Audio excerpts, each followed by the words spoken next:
এই মুহূৰ্তৰ ৰাজনীতিৰ ডাঙৰ খবৰ বিগ ব্ৰেকিং নিউজ আৰু মুখ্যমন্ত্ৰী ডাঙৰীয়াই নিজেই কিছু সময় আগতে তেখেতে ছচিয়েল মিডিয়াৰ যোগেদি ঘোষণা কৰিছে আৰু বহু জল্পনা কল্পনা আছিলে আৰু এইবাৰৰ ষষ্ঠদশ যি অসম বিধানসভাৰ যি নিৰ্বাচন আছিলে এই নিৰ্বাচনত যি ফলাফল সকলোৱে জানে যে বিজেপি দলে ক্লিন সুইপ কৰি অহা কাইলৈ প্ৰধানমন্ত্ৰী দেশৰ নৰেন্দ্ৰ মোদী আৰু কেন্দ্ৰীয় গৃহমন্ত্ৰী অমিত শ্বাহ গোটেই ভাৰতবৰ্ষৰ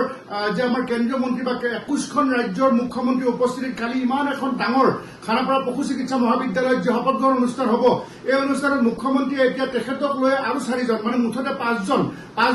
নাম তেখেতে এনাউন্স কৰিছে আৰু সেই অনুযায়ী মুখ্যমন্ত্ৰী ডক্টৰ হিমন্ত বিশ্ব শৰ্মা একেৰাহে 2001, 2006, 2011, 2016, 2021, 2026 তেখেতে ছবাৰ বিধানসভালৈ নিৰ্বাচিত হৈছে। দ্বিতীয়বাৰৰ বাবে মুখ্যমন্ত্ৰী হিমন্ত বিশ্ব শৰ্মা HGBH 2.0 এইখন গভৰ্ণমেণ্ট শপত গ্ৰহণ কৰিবলৈ অহা কাইলৈ গৈ আছে আৰু তেখেতৰ লগত আন 4জন বৰ্তমান সময়ৰ যি বিত্তমন্ত্ৰী গোলাঘাট সমষ্টিৰ তেখেতেও ছবাৰ একেৰাহে জিকিছে। গোলাঘাট সমষ্টিৰ পৰা অজন্তা নেওগ তেখেত বিত্তমন্ত্ৰী আছিলে, তেখেতে অহা কাইলৈ শপত গ্ৰহণ কৰিব আৰু লগতে মুখ্যমন্ত্ৰী এটা কথা জনাইছে যে ৰঞ্জিত দাস যি সৰভোগ আৰু ভৱানীপুৰ সমষ্টিৰ যিগৰাকী বিজেপিৰ জ্যেষ্ঠ বিধায়ক প্ৰাক্তন সভাপতি ৰঞ্জিত কুমাৰ দাসে তেখেতে অসম বিধানসভাৰ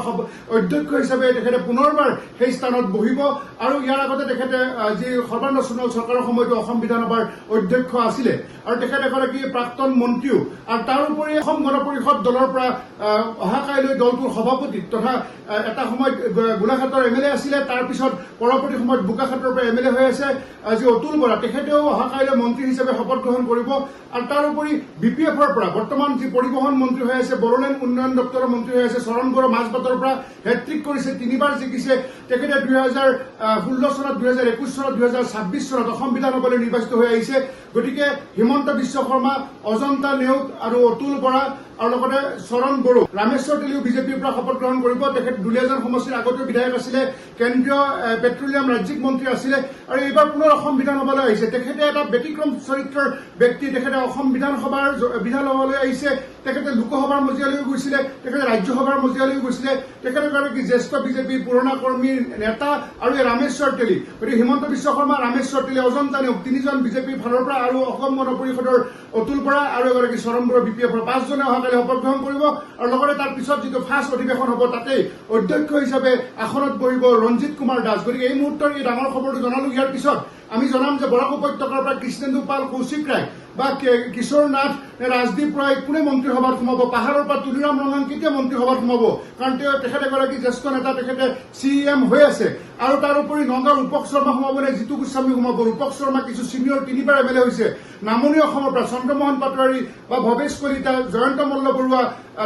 ৰঞ্জিত কুমাৰ দাসক বাৰু একমোডেট কৰিলে বা অশ্বিনী ৰায় চৰকাৰ তেখেতসকলক মন্ত্ৰী স্থান দিব নেকি পৰৱৰ্তী ৰিচাফলৰ সময়ত বা পৰৱৰ্তী যেতিয়া শপত গ্ৰহণ হ'ব তেতিয়া। তাৰ লগতে ভৱেশ কলিতা কথাটোও কলো আৰু পীযুষ হাজৰিকা বা জয়ন্ত মল্ল বৰুৱাটো আছেই। চাহ জনগোষ্ঠীৰ পৰা ৰামেশ্বৰ তেলীয়ে শপত গ্ৰহণ কৰিব। আহোম সম্প্ৰদায়ৰ পৰা তৰংগ গগৈ পাব নে ধৰ্মেশ্বৰ কোঁৱৰে পাব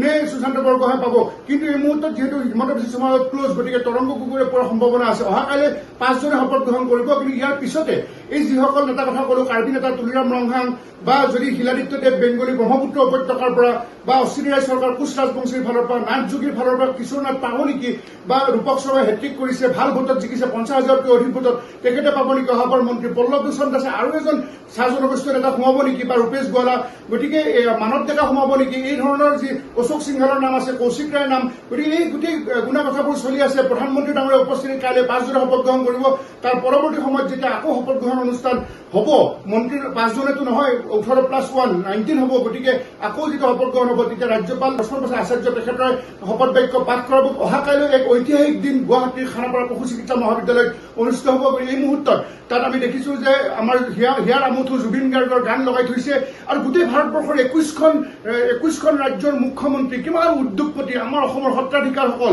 দেশৰ প্ৰধানমন্ত্ৰী, দেশৰ কেন্দ্ৰীয় গৃহমন্ত্ৰী আমাৰ ৰাজনাথ সিং ডাঙৰীয়া, গতিকে ইমান বিয়াগুম নেতাসকল আৰু অসমৰ পৰা 2 লাখতকৈ অধিক লোক অহা কাইলৈ সমাগম হ'ব। গতিকে অহা কাইলৈ 12 মেৰ দিনটোৱে অসমৰ ৰাজনীতিৰ বাবে এয়া ষষ্ঠদশ যি অধিৱেশন, ইয়াৰ কাৰণে এটা ঐতিহাসিক দিন হিচাপে চিহ্নিত হ'ব। ধন্যবাদ।